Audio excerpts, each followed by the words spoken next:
Michael, are you aware that Shibuya Ward is now acknowledging same-sex certificates of partnership? Yes, and not only Shibuya, but Setagaya, which is another one of the wards here in Tokyo. They're the first two local communities to put out something that is the equivalent, one would think, of gay marriage. Setagaya Ward is the largest of Tokyo's 23 wards. Population-wise, yeah. Population-wise, it includes the largest percentage of foreign residents. I wonder if that has any impact. Well, I don't know if it has any impact in terms of the foreign residents, because all the couples that have come forward so far have been Japanese couples. Now, certainly the issue will come up sometime when that first couple of mixed national heritage comes up, but that might not be for quite some time. This is still just a partnership agreement, and it doesn't have any legal standing. All that the two communities, Shibuya City and Setagaya City, they like to be called cities instead of wards, they both say, all we're going to do is name and shame, that's right, name and shame, those companies and institutions that do not recognize the partnership, so that it would be difficult, for example, for a hospital to turn down a partner who presents the partner certificate. A real estate company. Or a real estate company to not let them have an apartment based on... Or a company that doesn't allow their employee to have home leave or child care leave, parental care. All these things. Right. That the governments of those two very, very wealthy wards will cut off relations and shame these companies for behaving in this way. That's a major goad. However, the national government is nowhere on this issue, absolutely. Why is this a burning issue for us? Well, it's a burning issue for us because the nature of marriage is really changing in Japan. We have the number of people who are getting married is fewer and fewer, so that gay marriage is actually going to improve the marriage situation in Japan. And you brought up couples with different nationalities. One of the things that people don't understand is that despite the cosmopolitan atmosphere in Tokyo and certainly the mixing that goes on here, actually in Japan there's been a shift toward a more insular sort of behavior in terms of marriage, whereas people thought that Japan was opening up to the world, that there would be more and more international marriages. This was part of the reason why the Hague Convention involving child abduction was on the top of a lot of people's lists. Eventually, Japan did sign the convention, and it's still in the process of making it possible for children that have been abducted to Japan to finally see their parents overseas. That process, which you and I have been involved in a lot, that's ongoing, but strangely, the internationalization of marriage has actually been shrinking. You know, one could be forgiven if they lived in Tokyo, they were doing business, they've been here for 10 or 15 years. They could be forgiven for thinking that the vast majority of international marriages in Japan is a white foreign male married to a Japanese female. Because in the international business community, it's pretty much dominated by that. You rarely see a Japanese male married to a foreign woman, although it happens from time to time, but the predominance is on the foreign male and the Japanese female. But in fact... Nationwide, that's actually a great distortion. Nationwide, it's always been by a more than 2-to-1 margin that the number of Japanese men marrying women who are non-Japanese, it's double. I think that's an amazing fact for people who kind of know Japan, and it's like the same-sex marriage. I mean, living here and growing up here, you would think, no, it's a quirky place to live, but I don't see lots of outwardly gay people, and I don't see gay parades, but over the last couple of years, this has really exploded. It has really changed. Similarly, with the marriages, the international marriages, predominantly by Japanese males marrying foreign females. But as I was saying, that the people who advocate and talk about globalization and a more cosmopolitan Japan, that aspect of it, they're going to have to be a little bit more quiet, because actually over the last 10 years, the number of international marriages has halved.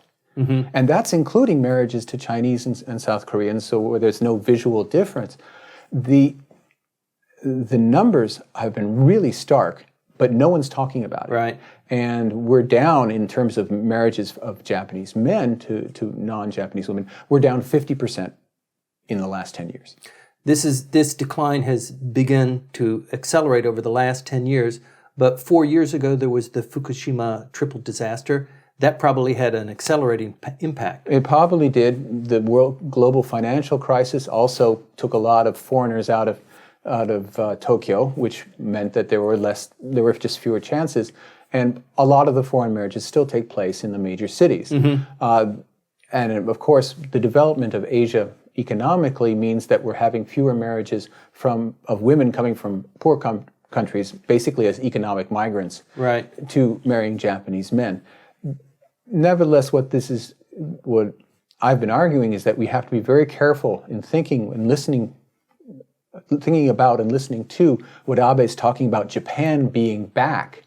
Well, it's a Japan, but it's a very guarded Japan that is looking inward as much as it's looking outward. You can see that in the exchange of foreign students as well. Foreign students coming in, but more importantly, Japanese students traveling outside it. There's been a marked decline in the appeal for students, young adults, to speak a second language or to go abroad, because when they go abroad, they come out of the system here, everything else continues, they come back, they can't catch up. People talk about, it's the demographics. They're just fewer young people.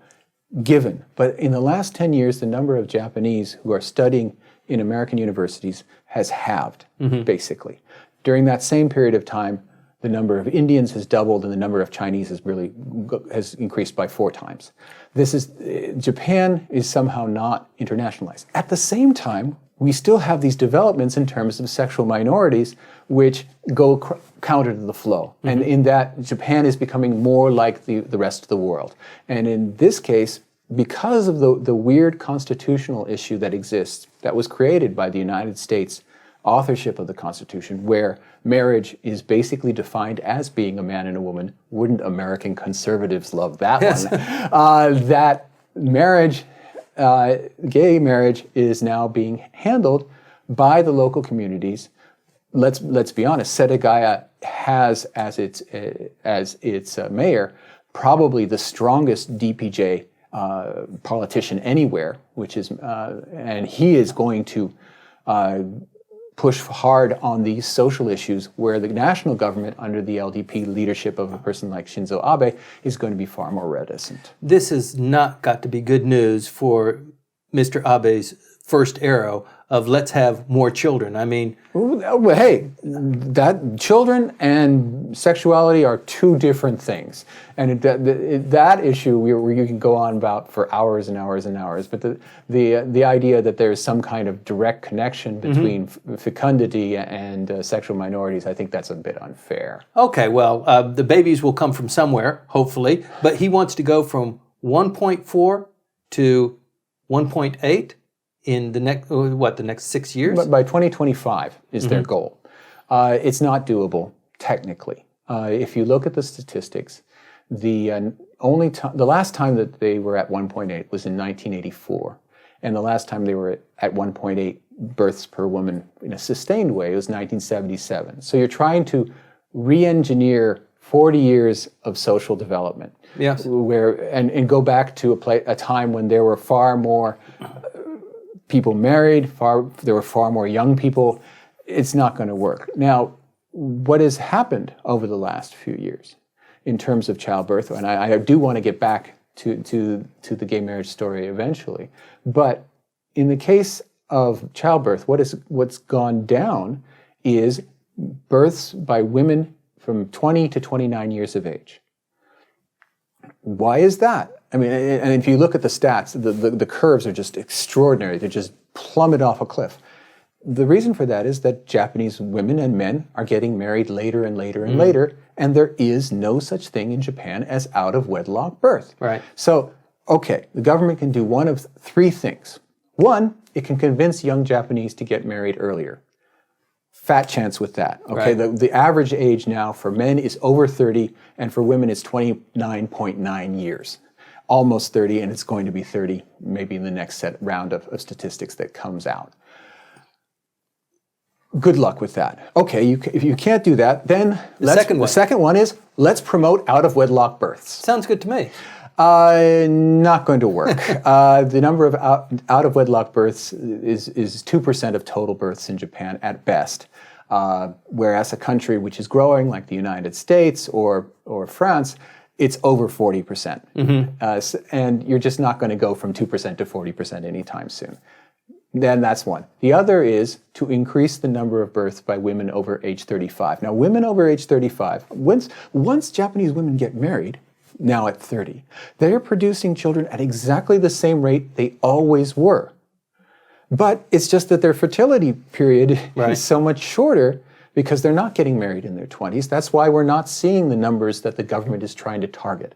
If the government has some magic way to make women over the age of 35 get pregnant more, fine. So all three, not workable. Right. Let's get back for one thing. I said that the national government is not interested. However, there is one person who is very famously interested in the rights of gays, and that is Mrs. Abe. Yes. She is extremely interested, and she marched in the Gay Pride Day parade, the most recent one. She is very, very clearly on the side of social transformation.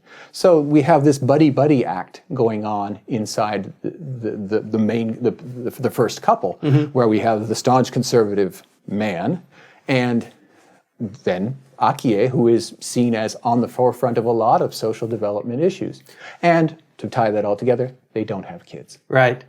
You know, one of the reasons why I think this is a topical issue for us is because it follows a theme that we talk about a lot, which is things aren't happening the way they normally happen. We can't make predictions based on years of experience here and predicting that things will happen as they have happened in the past. I mean, things are changing at a dynamic level here, not only politically, economically, socially. You know, the thing with the gay marriage certifications.